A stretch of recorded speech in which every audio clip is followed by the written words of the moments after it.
Thank you very much for coming along, and I'm delighted to welcome Ha-Joon Chang.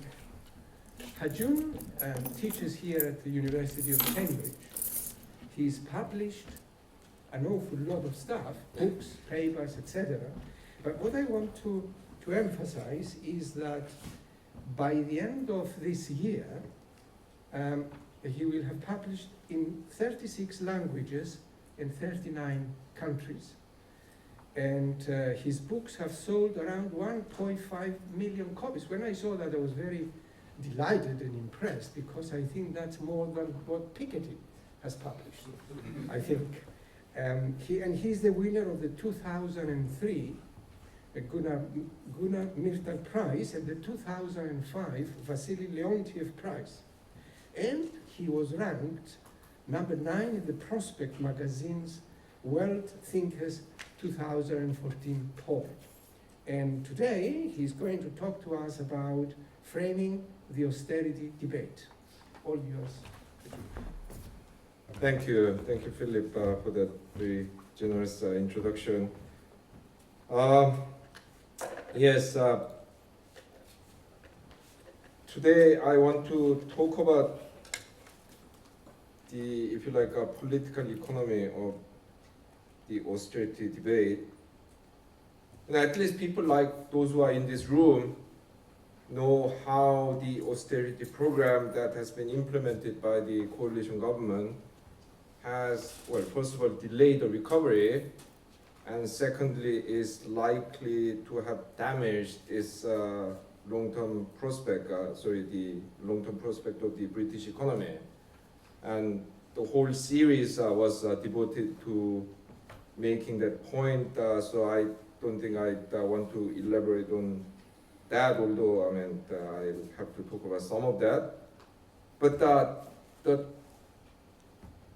issue that I want to talk about today is, if the austerity program hasn't really worked, how come the coalition government's narrative has won over the public, which says, at least according to the polls, they trust the Conservative Party by a big margin over Labour Party when it comes to economic management?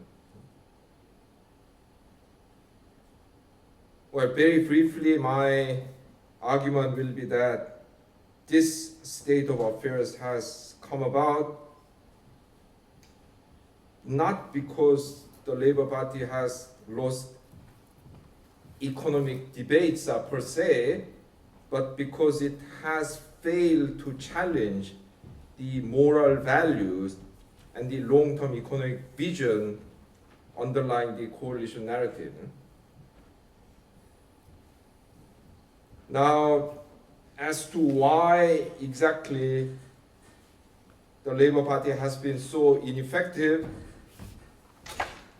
I cannot really tell you, because I'm not a Labour Party insider, I'm not a political scientist, I'm not even a sociologist of knowledge. So I don't have any profound insight to offer in that respect, although I'll try to make some speculations about the reason behind this. So let me, this evening, go through the standard narrative and possible arguments against that, and speculate why these standard coalition narrative has not been effectively attacked by, well, narrowly the Labour Party and more broadly the political forces of center-left in this country. Now, the starting point of the coalition narrative is that the economic crisis of 2008 was caused by the Labour Party or Labour Party policy. And in doing that, the first clever thing that they managed to do was to redefine the crisis as a fiscal crisis rather than a crisis of the financial system.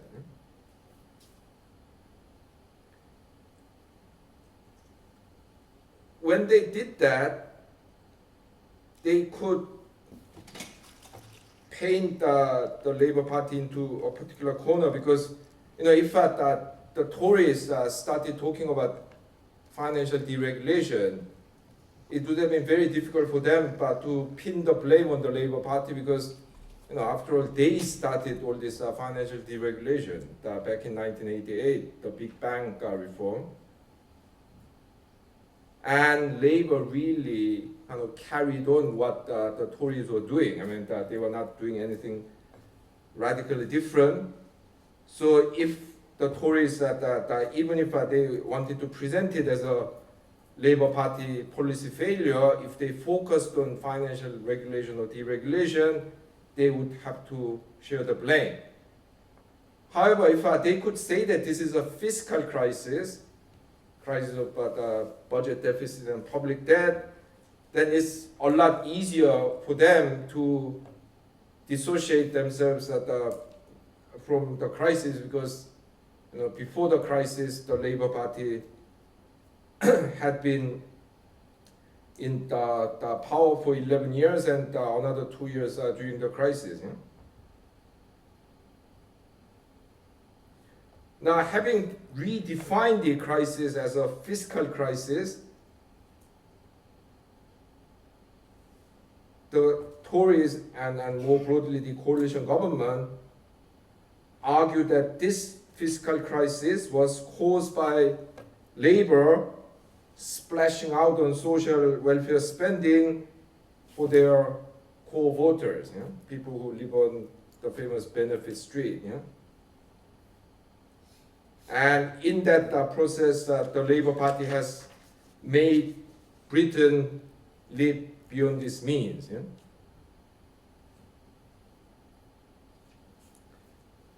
Well, the Labour Party should not have let the coalition redefine the crisis as a fiscal crisis in the first place. But even if it lost that battle, it could have at least defended its record on fiscal policy if it wanted to. Because in the first 6 years of the Labour government, between 1997 and 2002, the budget was on average balanced. And between 2003 and 2007, the deficit rose, but to an average of 3.2% of GDP per year, which is a manageable level of the budget deficit by any standard. So if you average the whole pre-crisis period under Labour government, that is between 1997 and 2006, budget deficit as a proportion of GDP was only 1.6%. And that is a level that can easily be justified in pure economic terms. One easy way to justify this would be to argue that it is actually rational for the government to run a small deficit on a permanent basis, because governments have longer time horizon than individuals. So you can, this is just one way of doing it. I'm not really today interested in going through possible economic argument, but you could even use something like that and said, 1.6% deficit, something that is actually not just okay, but that could be a good thing.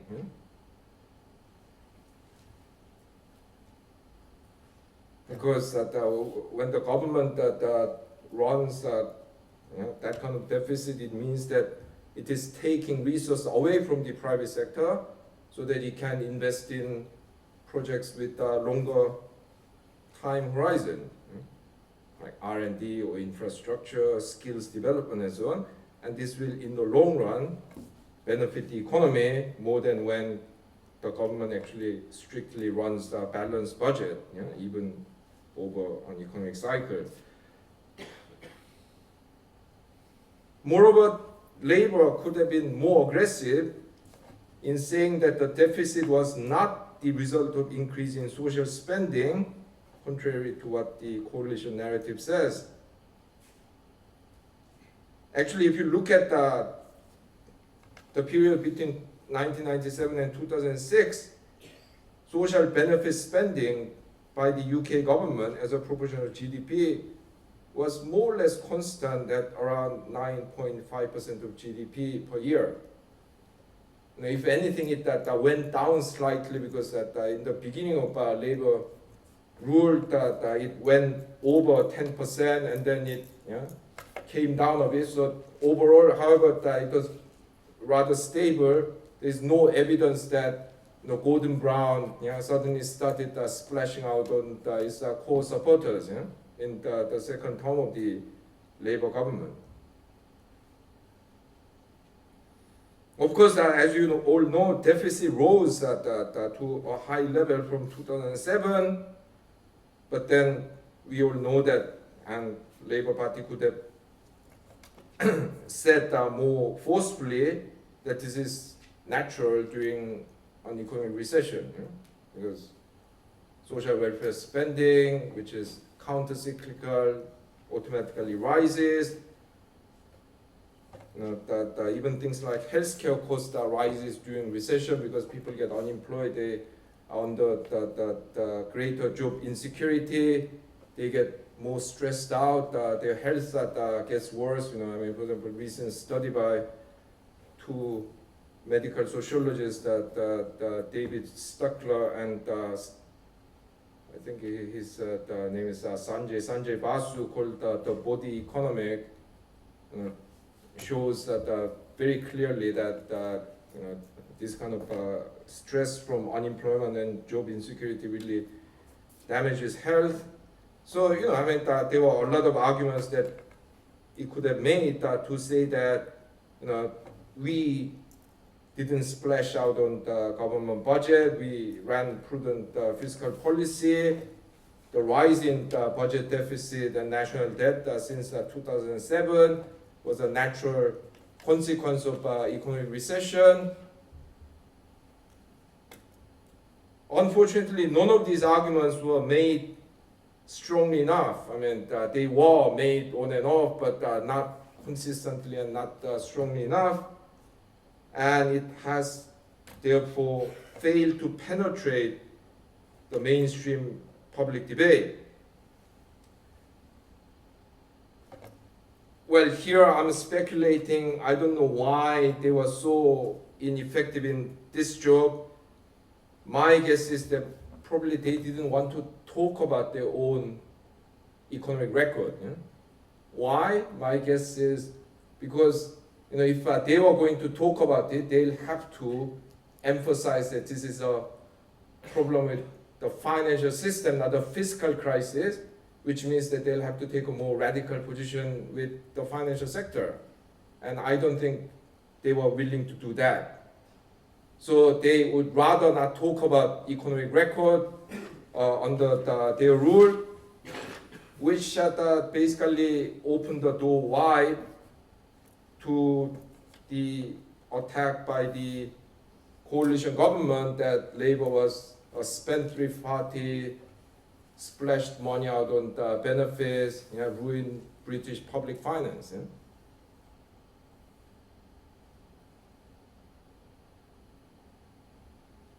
So as a result, the Labour Party completely lost the initiative in the debate on austerity and let the coalition redefine the crisis as a fiscal crisis. And once that was done, austerity policy became a lot easier to push through.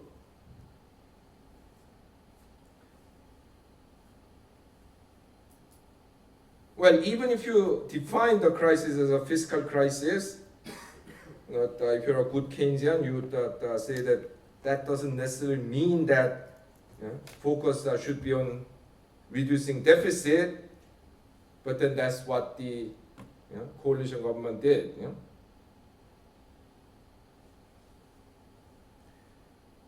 Well, Labour Party itself has eventually bought into this, because in the last year or so they have openly declared that we are going to live within Tory spending plan and we are not going to do anything different except on the margin. But this wasn't the case from the beginning. In the beginning, Ed Balls and some people came out saying, "Oh, the austerity plans are not going to work," and so on.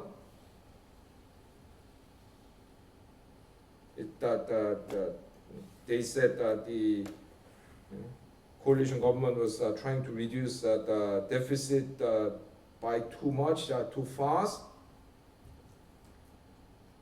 But this counter argument really didn't work. That's why they have recently switched into being almost as orthodox as the Tories in terms of fiscal policy. And why was that? And this is one of the key theses of my argument today. I think the basic problem was that the Labour Party failed to change the widespread moral view that deficits and debts are vices, summed up in this notion that we should not live beyond our means. Now, this view is based on moral principles developed in pre-modern times, because in those days, debts were mostly for consumption. There were relatively little investment, and what investments there were mostly financed by prior savings, by yourself or by your family, by your friends, by your business partners. And in that world, it is very easy to interpret indebtedness as a manifestation of moral failing, although even in that world is that strictly speaking not true.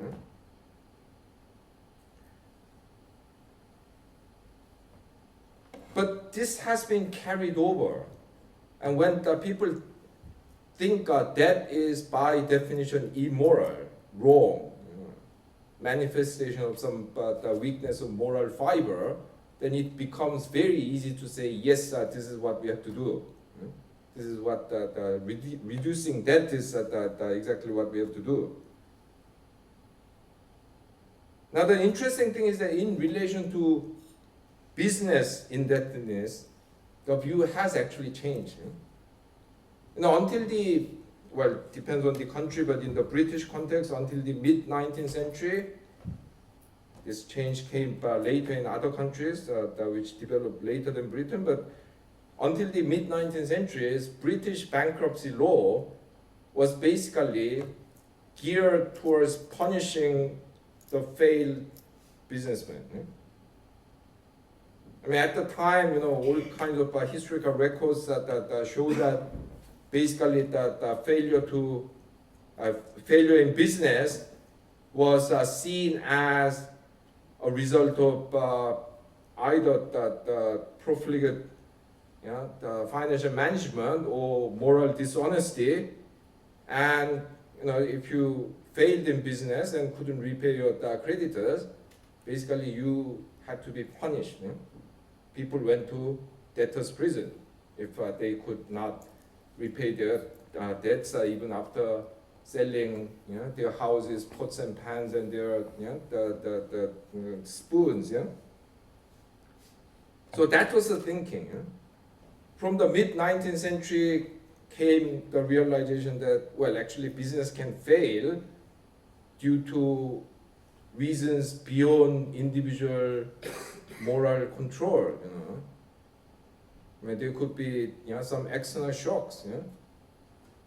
But maybe the underlying business idea was fine and the guy was morally sound, but something went wrong with the market and so on. So basically after that we see country after country spearheaded by Britain introducing modern bankruptcy law where failed businessmen were not treated as moral failures, and they were given chances to restructure business. I mean, especially in America, that thanks to so-called Chapter 11, if you declare bankruptcy, you are protected automatically from your creditors for 6 months, so that you can rearrange your financial affairs. And after this reform, business debts were very often just cancelled, because what happened before this reform was that if you have debt and go bankrupt, you have to repay the debt until the day you die. The attitude changed, and the society said, no, actually, we think we should give failed businessmen second chances. So there were debt cancellation, restructuring, and all manner of things.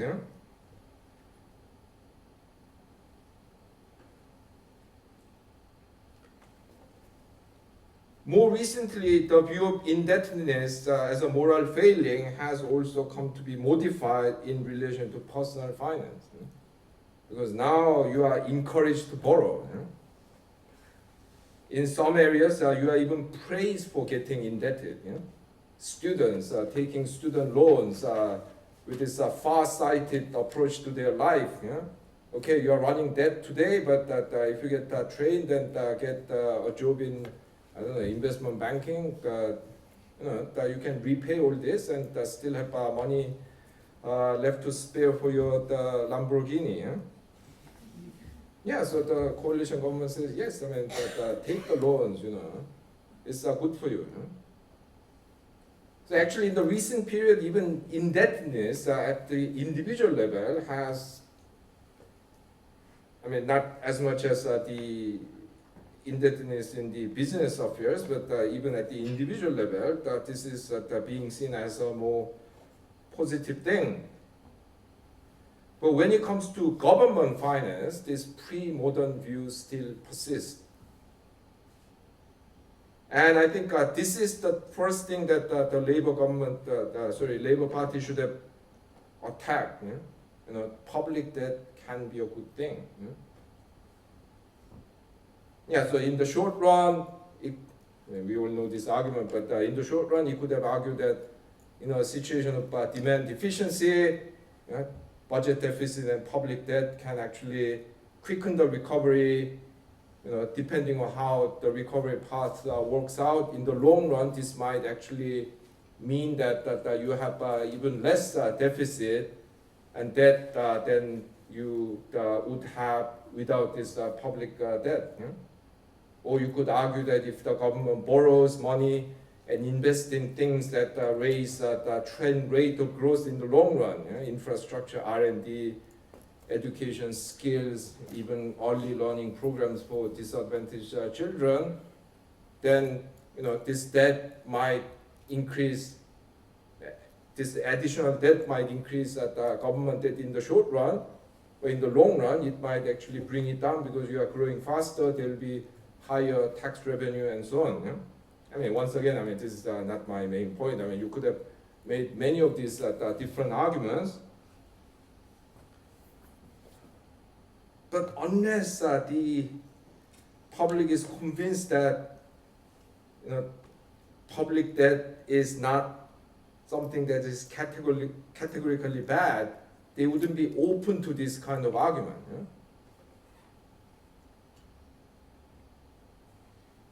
So this is why it's an attempt to argue that we shouldn't go for this maximum austerity really fail to get widely accepted in my interpretation. There was another popular moralistic argument against government deficit and debt that could have been challenged. This is the view that the accumulation of national debt is burden for the next generation. oh, you can't run all this debt because our children and grandchildren will die to, that repay this debt. Yeah? But of course, this is a spurious argument. Yeah? Well, first of all, as I have just illustrated, depending on the demand situation, depending on how the debt is used and so on, actually future generation might become better off as a result of this debt. Yeah? The fact that you are running debt today doesn't necessarily mean that it's going to harm the next generation. Yeah? Moreover, the next generation is not homogeneous. Yeah? The next generation will contain a lot of bondholders. Yeah? And they might actually benefit for, or I know that by government running more debt. This is very clear in countries like Brazil, where the government has kept very high interest rate policy since 1996 in order to contain inflation, and real interest rate in that country until 2-3 years ago, when the government finally realized that you cannot keep interest rate at that level in this kind of global recessionary environment. For at least 12 years, the real interest rate in Brazil was between 10 and 12%. Yeah? And the government, had to pay a bit of premium on that to attract the bond buyers. So basically, in Brazil, if you buy bond, you are going to get annual return of at least 11% every year. So is it a burden for those people? No.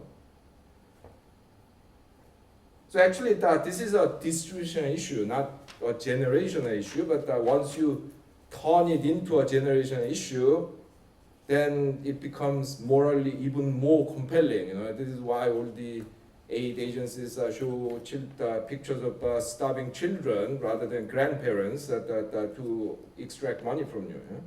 Because we are vulnerable to this idea that we are hurting children, hurting next generation and so on. Yeah?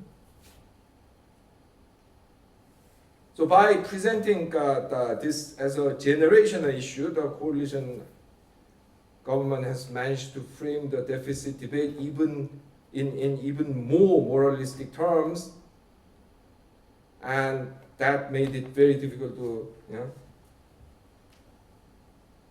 argue against purely in terms of technical economic argument. Because people still retain this visceral reaction against government debt. Burden for next generation, debt is a moral failing, we have to keep our slate clean and so on.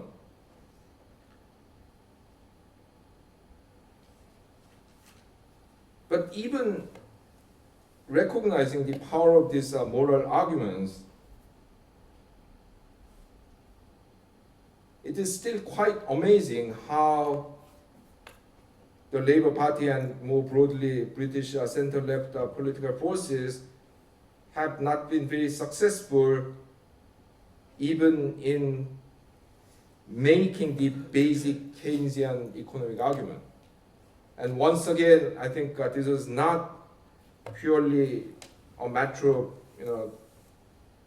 economic theory, economic models.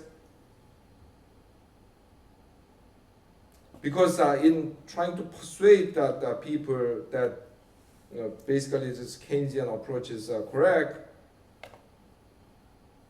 they should have changed the basic perceptions that the general public has about the economy. One idea that has eluded so many people, from Adam Smith, who once famously said that what is prudent in the conduct of every private family can scarcely be folly in that of a great kingdom, down to David Cameron, who in one of his party conference speeches, I think it was 2010, exhorted all the British citizens to repay their credit card debt, which would have resulted in collapse of demand. It was so outrageous that his advisors made him retract that statement officially. Yeah? I mean, this idea has eluded so many people, but basically that the Labour Party should have started with this kind of ideological bombardment campaign that tells people that you cannot treat a country like you treat an individual. Because within a national economy, your spending is someone else's income.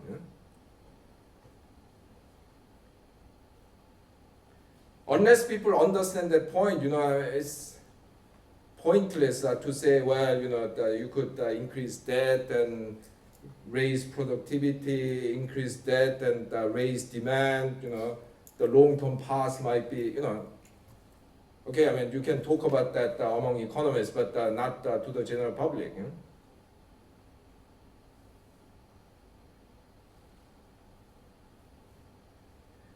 Also, they should have tackled this idea that many people have, that government budget basically consists of spending rather than revenue and spending. I mean, of course, people in this room would say, well, that's a fairly basic point. I mean, what is he going on about? But, a lot of people, when they say there's a deficit, they think only about spending. This is, once again, projection from individual life. Yeah? Because for individuals, yes, if you have the shortfall in your household budget, you have to cut spending because you cannot get more income. Yeah? Your salary is fixed more or less. Yeah? But then that doesn't work for the government, does it? Yeah? Because the government can raise revenue, can raise tax rates, can create new taxes, or increase tax revenue by promoting growth. There are many different ways.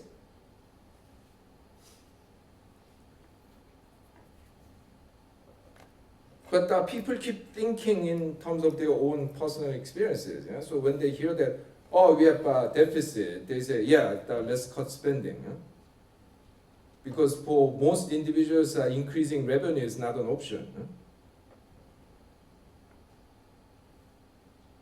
But unless people realize and accept that the government can actually operate on two sides rather than just on one side, austerity policy is the obvious answer.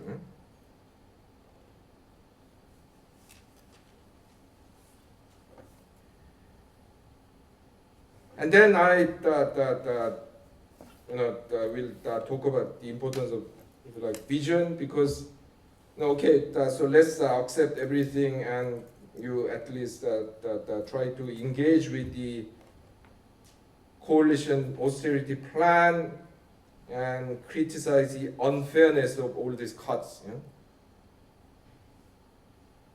Yeah, and we all know this argument. I'm not going to go into that. But once again, I mean, this strategy was not as effective as it might have been hoped, because it fails to put the welfare state in positive light.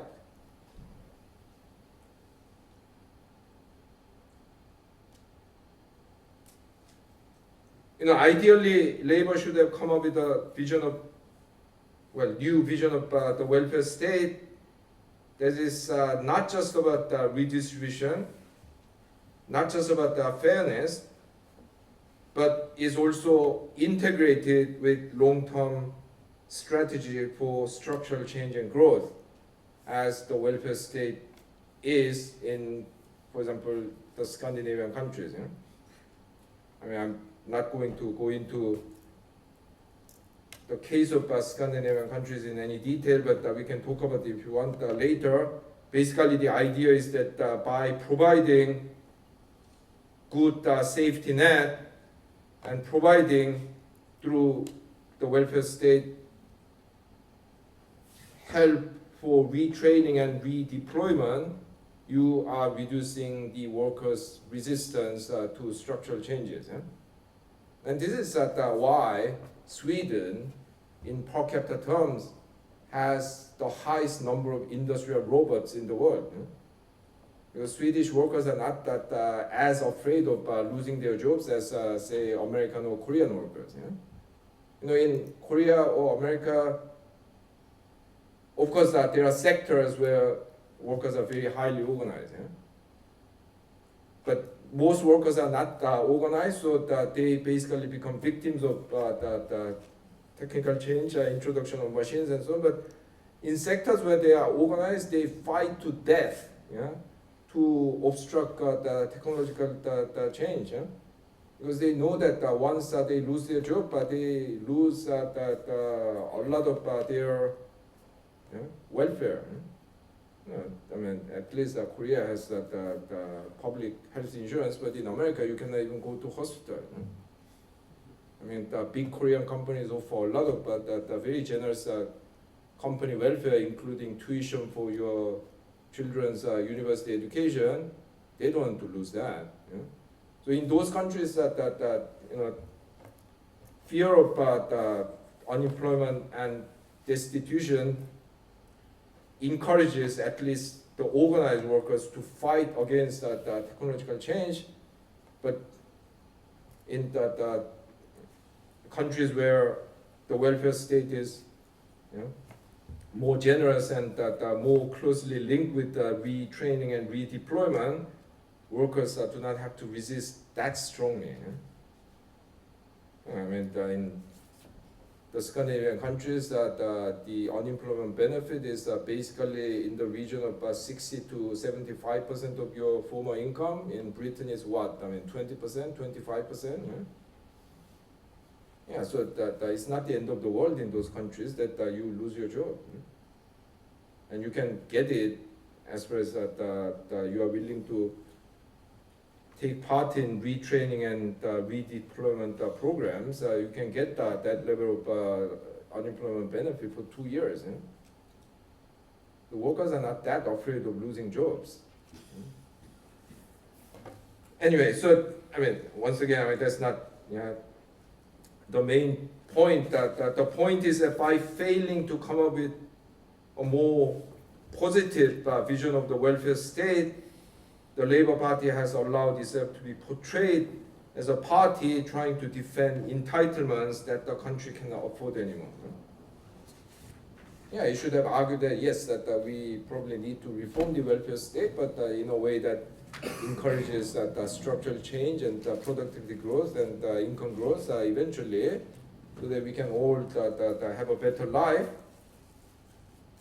So that we need to, think about the welfare state in a longer term way, in a more positive way. Once you fail to do something like that, then saying that you shouldn't cut immediately exposes you to the accusation that yes, I mean, it would be nice to give generous benefits to everyone if we can afford it, but we cannot afford that kind of thing anymore. Yeah?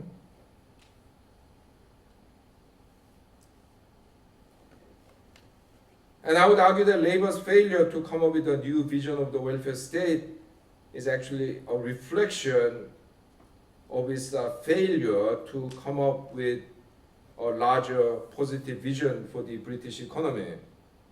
We all know that despite the lip service that George Osborne has given to what he called the March of Makers, the recovery of the British economy has been driven by financial and real estate bubbles.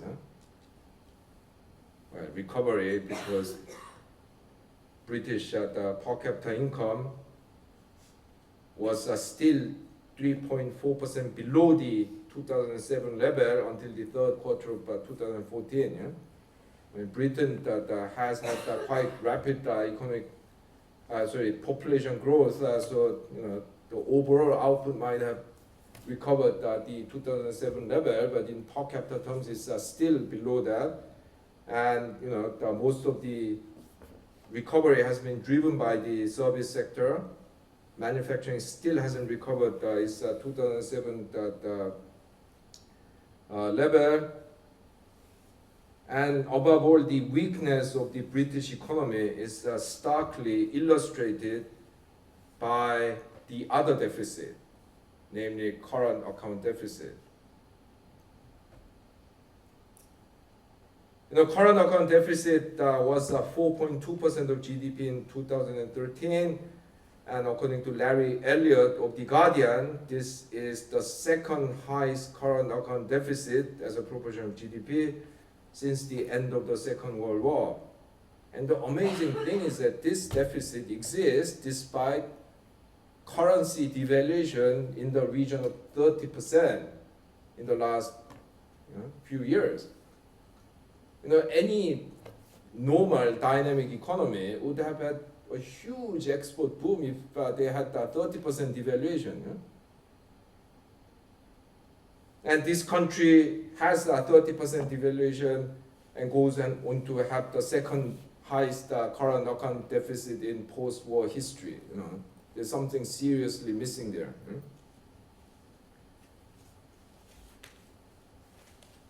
And that level of current account deficit is something very serious. Many countries have gone into financial crisis with that level of, current account deficits are lower than that. When South Korea had its famous financial crisis in 1997, its current account deficit was, I forget the exact figure, either 3.2% of GDP or 3.5% of GDP. So this is a crisis level current account deficit, and unfortunately, the Labour Party hasn't had the guile to zoom in on this and criticize the failure of the austerity strategy. It could have kept banging on the other deficit, and kept attacking the Tories, because the Tories haven't got any credible strategy here, but unfortunately Labour Party doesn't have one either. So the national debate on economic recovery has become framed in the old Tory cut taxes and red tapes narrative, occasionally disturbed by Labour's threats to regulate energy monopolies. And once you go down that road of tax cuts, especially corporation tax cuts, and the deregulation, namely cutting red tapes, Labour Party doesn't have anything much different, anything more interesting to offer. Well, once again, even if you engaged in the debate, that they should have changed the terms of debate from the beginning.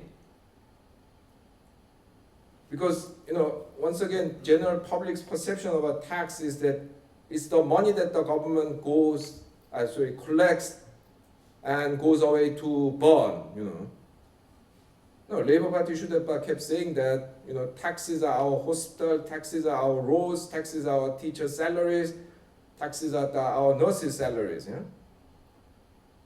And it would could have been even more aggressive and argue that what matters is what you get out of your tax, not how much tax we collect. If a low tax was itself so good, why don't all rich people move to Jamaica, where top income tax rate is 5%? Why don't all businesses relocate to Albania, where top corporate income tax is only 10%? So, once again, this is just one example. I'm not saying that they should have said exactly this, but that kind of that attack that changes people's perception about what taxes are, that should have come first. Instead, oh, we are going to, they were, basically focused on minor details, that are we going to introduce, 10% tax rate again, what should be the personal allowance, okay, I mean, not unimportant things, but, unless you change people's perception about taxes, you are always going to lose this debate.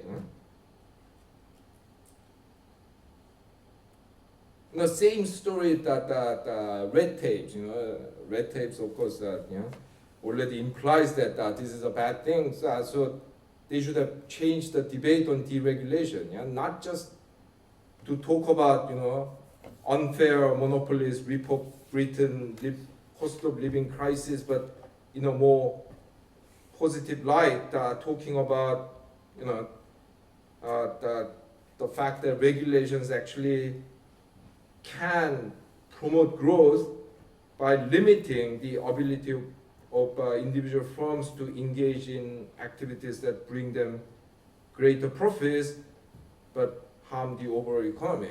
We have seen the example of this in the 2008 financial crisis.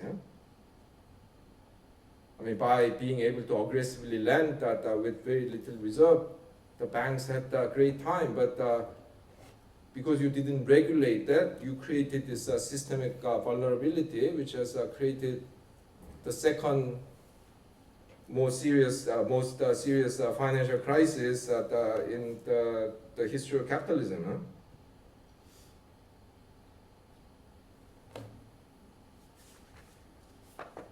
I mean, to be a bit more broader, they could have even tried to develop a new narrative that redefines people's perception of the state, because the Tory narrative has always been that state is an obstacle, it's bad for growth.